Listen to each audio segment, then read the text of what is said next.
अस्सलामु अलैकुम वरहमतुल्लाहि वबरकातुहू। उम्मीद है आप सब खैरियत से होंगे।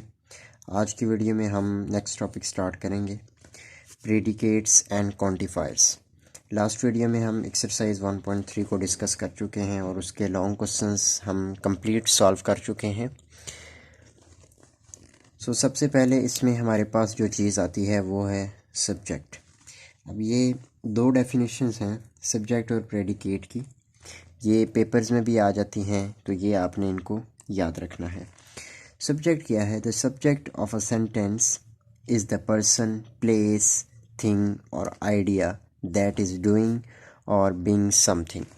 कि किसी भी सेंटेंस में जो पर्सन होगा या जो कोई जगह होगी या कोई ऐसी चीज़ होगी या फिर कोई आइडिया हमारे पास होगा, तो उन चीज़ों को हम क्या कहेंगे, वो हमारे पास क्या है, सब्जेक्ट है। इसको हम ज़्यादा एक्सप्लेन नहीं करेंगे, एक आधी एग्जांपल हम नीचे कर लेंगे यहाँ पर। उसके बाद हमारे पास है प्रेडिकेट। प्रेडिकेट क्या है? The predicate refers to a property that the subject of the statement can have. के अब सब्जेक्ट की बात की और उसके अलावा जो प्रेडिकेट जो होगा कि सब्जेक्ट जो है वो काम क्या कर रहा है, उसकी स्टेटमेंट क्या है, वो वर्क क्या है, उसकी प्रॉपर्टी क्या है, उसकी जो एक्शन जो है वो क्या है, उसको हम क्या कहेंगे, वो क्या है, प्रेडिकेट है। सिर्फ आपने याद रखना है कि सब्जेक्ट हमारा वो है जिसमें कोई पर्सन हो, प्लेस हो या कोई थिंग हो, और प्रेडिकेट में कोई उसी पर्सन का जो हमारे पास जो एक्शन होगा उसको हम क्या कहेंगे, वो है प्रेडिकेट। अच्छा जी, every complete sentence contains two part. कि कोई भी आपका सेंटेंस हो उसके दो हिस्से होंगे, एक हमारे पास होगा सब्जेक्ट और दूसरा होगा predicate. The subject is what और whom the sentence is about, while the predicate tells something about the subject. इसकी हम चलें एक एग्जांपल लेते हैं कि इकराम रन्स। अब यहाँ पे देखें कि इकराम जो है ये एक पर्सन है, तो इसको हम क्या कह देंगे कि ये क्या है, सब्जेक्ट है। उसके बाद रन्स जो है ये इसका एक्शन है कि जो काम कर रहा है, क्या कर रहा है, रनिंग कर रहा है, तो इसको हम क्या कह देंगे, ये हमारे पास क्या है, प्रेडिकेट है। इसी तरह एक और एग्जांपल है कि मारिया एंड हर सिस्टर। अब मारिया एंड हर सिस्टर ये हमारे पास क्या है, सब्जेक्ट है।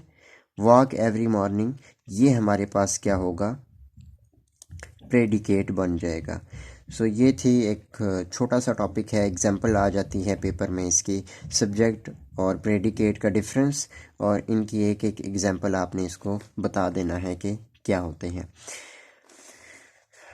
इसको मज़ीद एक्सप्लेन नहीं करते क्योंकि पेपर में उस तरह से वाइड कोई शॉर्ट क्वेश्चंस नहीं बनता। सिर्फ ये है कि यहाँ से शॉर्ट क्वेश्चंस आपका बन सकता है कि आप बताएं कि सब्जेक्ट और प्रेडिकेट में डिफरेंस क्या है और उनकी एग्जांपल से वाज़े करें कि उनका डिफरेंस क्या होता है। यहाँ से एक एग्जांपल देख लेते हैं।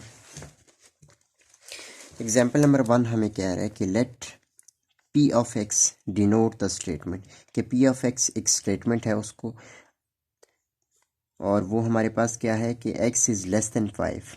What are the truth values of P of 4 and P of 5। कि हमने बताना है कि P of 4 and P of 5 के लिए उनकी ट्रूथ वैल्यूज़ क्या है। सिंपल आपने क्या करना होता है कि P ऑफ 4 है तो x की जगह क्या पुट करना है, जैसे ये स्टेटमेंट है, x की जगह 4 पुट कर दिया, तो ये आ जाएगा P ऑफ 4। अब ये स्टेटमेंट देखेंगे 4 इज़ लेस देन 5, क्या ये ट्रू है? क्योंकि 4 5 से छोटा ही होता है, तो इसको हम क्या कह देंगे कि ये जो है ये P ऑफ 4 के लिए ट्रू है। अब P ऑफ 5 के लिए चेक करें, तो x की जगह क्या आ जाएगा 5, तो 5 इज़ लेस देन 5। अब ये क्योंकि 5 और 5 तो इक्वल है, तो ये यहाँ पर लिखा हुआ है फॉल्स। अब फॉल्स क्यों है? क्योंकि अगर तो यहाँ पर इक्वल होता तो हम इसको ट्रू कह देते, क्योंकि 5 जो है 5 से लेस नहीं है। P ऑफ 5 जो है वो according to this statement this is false. अब इसी तरह नेक्स्ट एग्जांपल नंबर 2,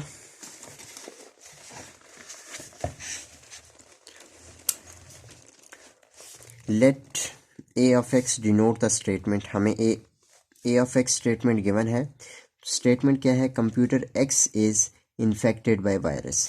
ठीक है, कंप्यूटर एक्स जो है वो इन्फेक्टेड है वायरस से।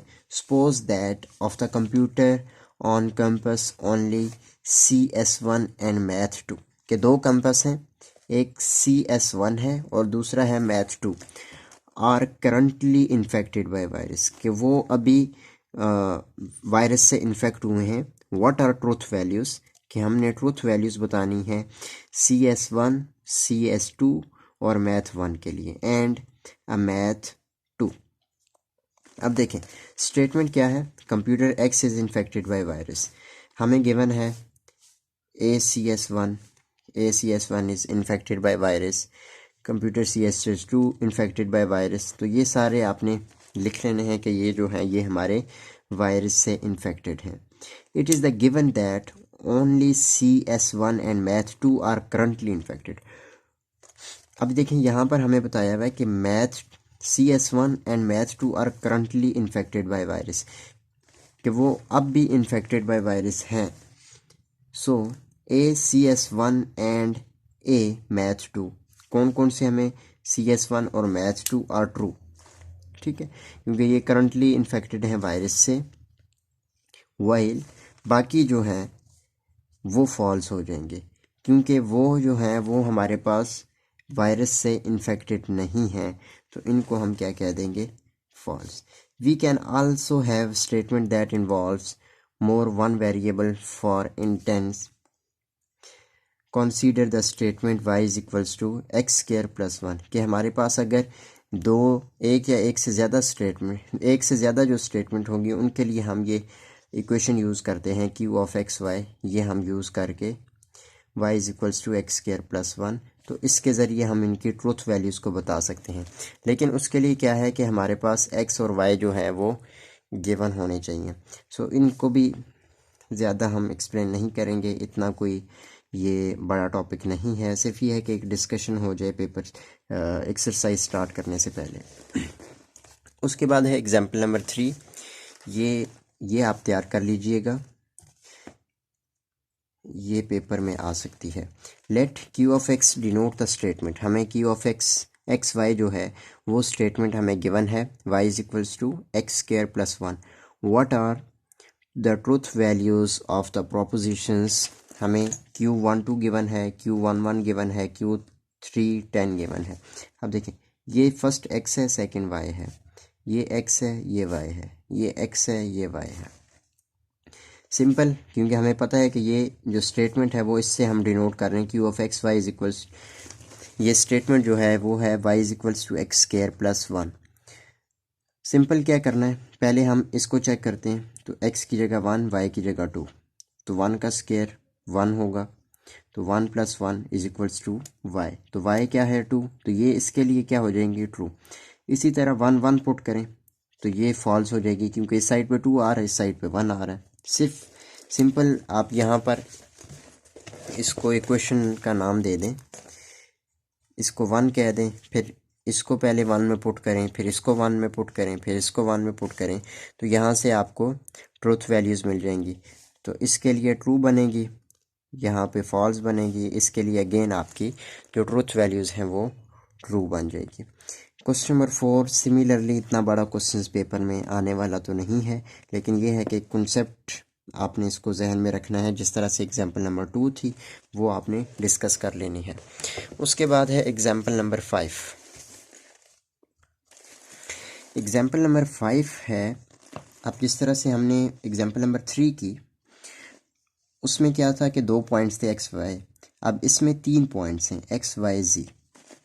स्टेटमेंट गिवन है z is equals to x minus y, तो इसको आप कह दें 1। पहले आप ये पुट करें, फिर ये पुट करें, फिर ये, अब ये है x y z, x1 है, y2 है, z3 है, इसके लिए x2 होगा, y1 होगा, z3 होगा।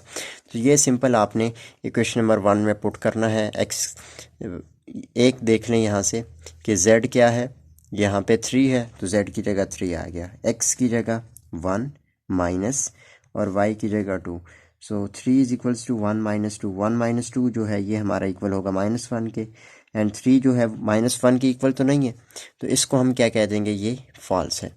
इसी तरह ये पॉइंट पुट करें, ये पुट करें, तो आपके पास ट्रुथ वैल्यूज़ आपके पास आ जाएंगी। ये इसके लिए फॉल्स है, इसके लिए फॉल्स है, इसके लिए ट्रू हो जाएगी।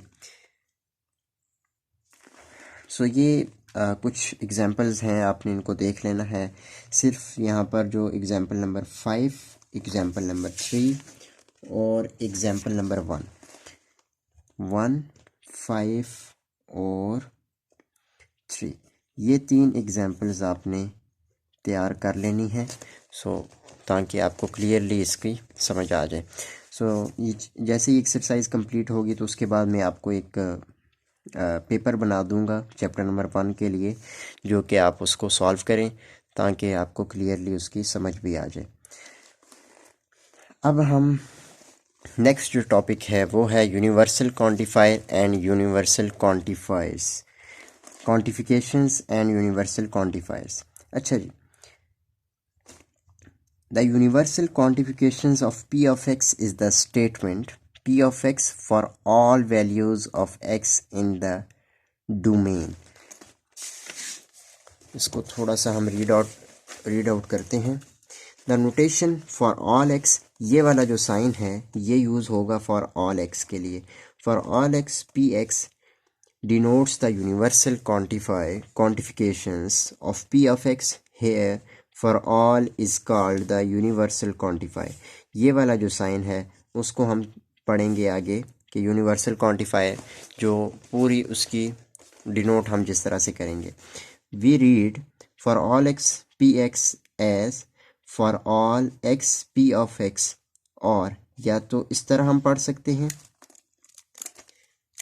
कि for all x p x, या फिर for every x p x. तो ये दो तरीके हैं इस साइन को पढ़ने के लिए, तो आपने इनको देख लेना है। अब इसके अच्छा जी, ये जो साइन है ये हमारा यूज़ कब होगा और हम इसको क्यों यूज़ करेंगे, ये है मेन इसकी समझने वाली बात। अब यहाँ पे हम एक एग्जांपल लेते हैं। यहाँ पे मैं एक क्वेश्चन ले लेता हूँ कि x+2 is greater than x। अब हमें पता है ये एग्जांपल नंबर 8 है।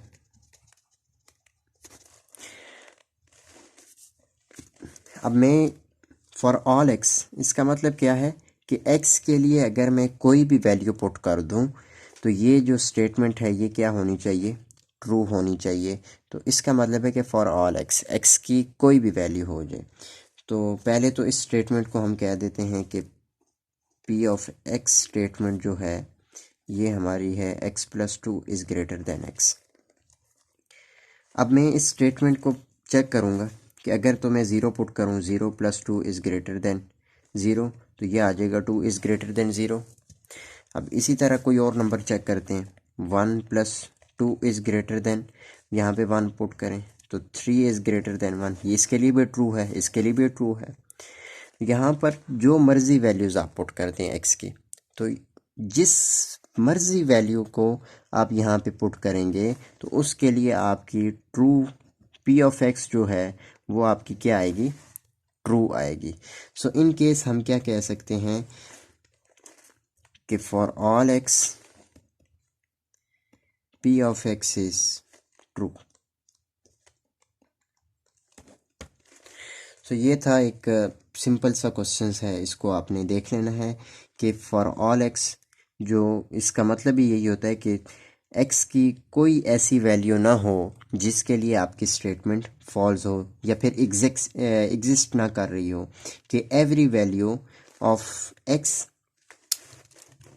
यहाँ पर कि x की कोई भी वैल्यू पुट कर दें, यहाँ पर x जो है पुट करने से ये स्टेटमेंट जो है वो हमारी हमेशा ट्रू आएगी।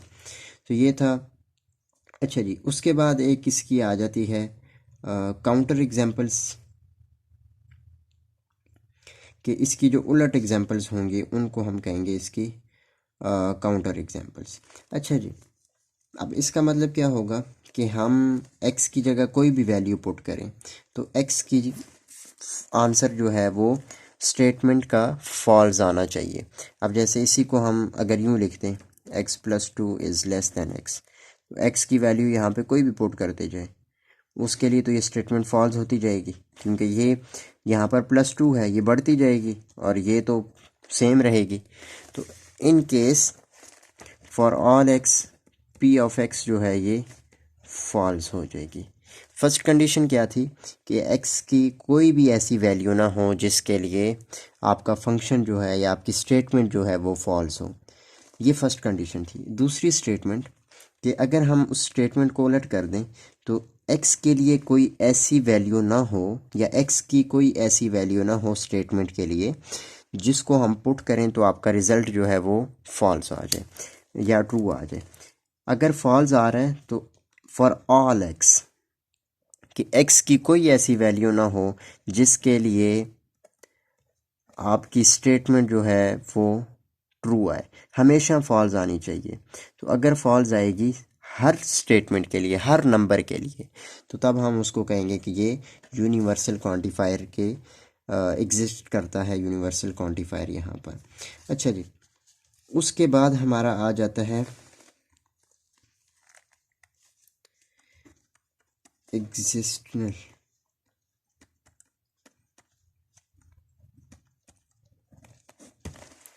कि एग्जिस्टनल क्वांटिफायर क्या होता है।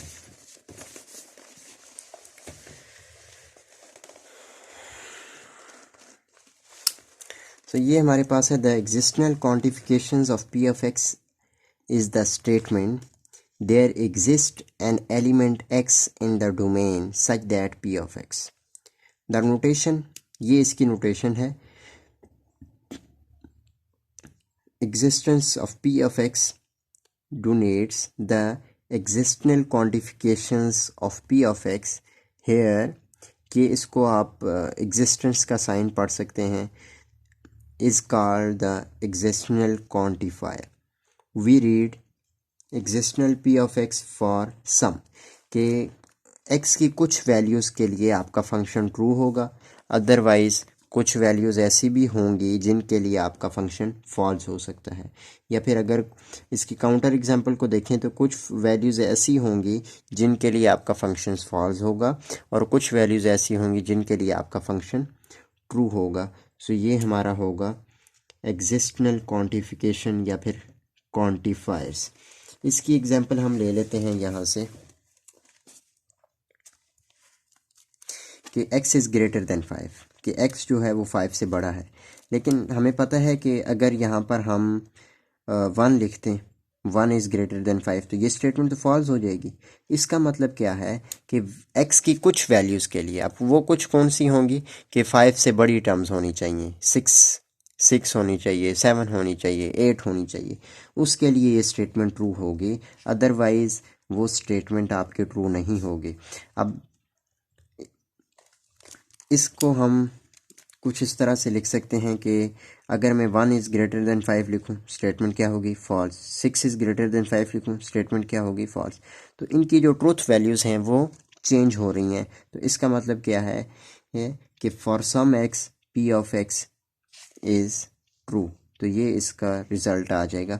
ये हम आगे जाके पढ़ेंगे कि ये यूनिवर्सल क्वांटिफायर है या फिर एग्जिस्टनल क्वांटिफायर है।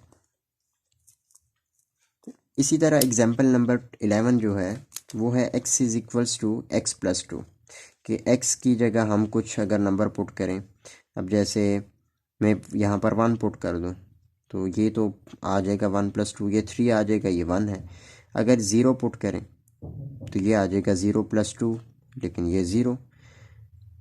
तो यहाँ पर कुछ ऐसी वैल्यूज़ आपने चेक करनी है कि जिनके लिए फंक्शन आपका ट्रू हो या फंक्शन आपका फॉल्स हो।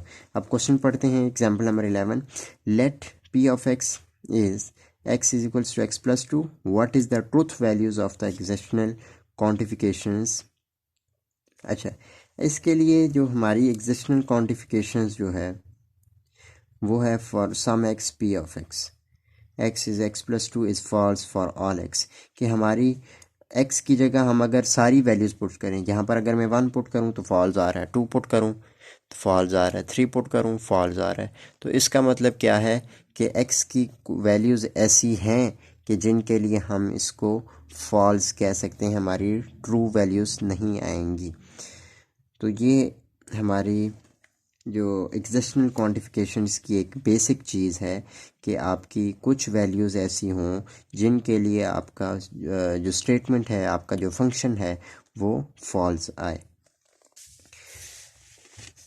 अगर यूनिवर्सल क्वांटिफिकेशन एंड कंजंक्शन, इसकी अगर बात की जाए, कंजंक्शन आपने पढ़ लेना है कि अगर इनको हम सबको एक जगह ले लें, कंजंक्शन इनकी फाइंड कर लें, एंड हम फाइंड कर लें, तो because the conjunction is true and only p of x1 and p of x2 to p of xn are real true, this show that the domain x1 x2 to xn, so ये सारा जो है for all x में change हो जाएगा। तो इसको आप याद कर लें कि किस तरह ये आगे जाके यूज़ होगा, एग्जाम्पल्स जब हम सॉल्व करेंगे तो उसमें ये बड़ा अहम किरदार अदा करेगा। अब जैसे ये है, यहाँ से आपने चेक कर लेना है, ये डी की वैल्यूज़ गिवन है, तो ये x पहले 1 पुट करें, फिर 2 पुट करें, फिर 3, फिर 4, तो आपने बताना है कि किसके लिए ट्रू हैं। तो ये सब के लिए ट्रू हैं, तो इसका मतलब क्या है कि p of 1 and p of 2 and p of 3 and p of 4 is true, consequently for all x p of x is true. ये हमें तब गिवन होगा कि जब हमें x की कुछ वैल्यूज़ गिवन हो। अब यहाँ पर हमें पता है कि डी की वैल्यू 1 से 4 तक हमें गिवन है। अगर इससे बड़ी गिवन हो जाती, अगर फ़र्ज़ करें यहाँ पर 5 होता, फिर हम फॉर ऑल एक्स ना लिख सकते यहाँ पर, क्योंकि वो क्वांटिफिकेशंस जो है वो यूनिवर्सल क्वांटिफिकेशन से बाहर आ जाता, एग्जिस्टेंशियल क्वांटिफिकेशंस बन जाती।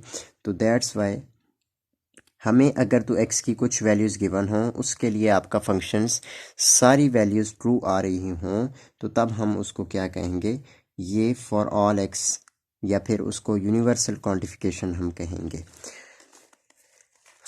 सो इसी के साथ हमारा नेक्स्ट जो चीज़ है वो है एक्जिस्टेंशियल क्वांटिफिकेशन एंड डिसजंक्शन। अगर हम जिस तरह से हमने कंजंक्शन लिया था, उसी तरह एक्जिस्टेंशियल का डिसजंक्शन लेते हैं, तो वो हमारे पास एक्जिस्टेंशियल ही आएगी। तो ये भी आपने रीड आउट कर लेना है। जैसे यहाँ पर एग्जांपल हमें गिवन है, डी 1 से 4 तक है और x square is less than 4, x की वैल्यूज़ पुट कर रहे हैं, तो रिज़ल्ट क्या आ रहा है, फॉल्स आ रहा है। इसका मतलब क्या है कि एक्स की चंद ऐसी वैल्यूज़ हैं कि जिसके लिए ये फंक्शन ट्रू है, अदरवाइज़ फंक्शन जो है वो हमारा फॉल्स है। सो ये आपने देख लेना है। अच्छा, इसको हम एक और, अगर आपके जहन में क्वेश्चन आ रहा होगा कि इसको हम यूनिवर्सल क्वांटिफिकेशन क्यों नहीं कह सकते। यूनिवर्सल क्वांटिफिकेशन हम तब, किसी भी स्टेटमेंट को हम यूनिवर्सल क्वांटिफिकेशन के इक्वल तब लिखते हैं, या फिर उसको तब ट्रू कहेंगे जब आपकी हर वैल्यू के लिए आपका फंक्शन जो है वो ट्रू बन रहा हो। जैसे यहाँ पर एक्स स्क्वायर इज़ 4 है, यहाँ पर 4x कर दें, तो इसका मतलब क्या है, x1 पुट करते हैं तो ये तो 1 हो जाएगा, लेकिन ये 4 ही बनेगा। 1 इज़ ग्रेटर देन 4, फंक्शन क्या हो, 1 is less then 4, function true हो गया। यहाँ पे थोड़ी सी वैल्यूज़ बड़ी अगर पुट करें, 4 का स्क्वायर 16, 4 4 ज़ा 16, इक्वल आ गए। इसका मतलब है कि हमारे जो फंक्शन है वो इक्वल तो नहीं है। अगर फंक्शन इक्वल ही नहीं है तो फिर इसकी जो ट्रूथ वैल्यूज़ है वो फॉल्स आ जाएगी। अगर उसकी ट्रूथ वैल्यूज़ फॉल्स आ गई है तो इसका मतलब कि हम जो क्वांटिफायर यूज़ करेंगे वो है एक्जिस्टेंशियल क्वांटिफिकेशंस फॉर सम एक्स की कुछ वैल्यूज़ के लिए आपकी स्टेटमेंट जो है वो ट्रू है, अदरवाइज़ आपकी स्टेटमेंट फॉल्स होगी। अच्छा जी, उसके बाद हमारा आ जाता है यूनिकनेस क्वांटिफायर। कि क्वांटिफायर जो है वो आपका यूनिक कब होगा, कि x की कोई एक वैल्यू ऐसी हो जिसके लिए आपकी स्टेटमेंट ट्रू हो, तो आप कह देंगे कि ये आपकी जो यूनिकनेस क्वांटिफायर है, कि आपका जो क्वांटिफायर है वो यूनिकनेस है, कोई एक वैल्यू ऐसी है, उसके अलावा किसी वैल्यू के लिए भी आपका फंक्शन जो है वो ट्रू नहीं है। सो क्वांटिफायर्स विद रिस्ट्रिक्टेड डोमेन्स, इसको आप रीड आउट कर लें। एग्जांपल्स हैं, बिल्कुल आसान सी हैं, इतनी कोई मुश्किल नहीं है। सो नेक्स्ट वीडियो में इंशाल्लाह हम इसके एक एक्सरसाइज पे आएंगे और इसकी एक्सरसाइज को कोशिश करेंगे कि इसको हम कवर अप करें और एक्सप्लेन करके इसको जितना जल्द हो सके इस चैप्टर को एंड करें और नेक्स्ट चैप्टर हम स्टार्ट करें। सो नेक्स्ट वीडियो में इंशाल्लाह आपसे मुलाकात होगी। अगर वीडियो अच्छी लगी तो लाइक करें, शेयर करें। अल्लाह हाफिज़।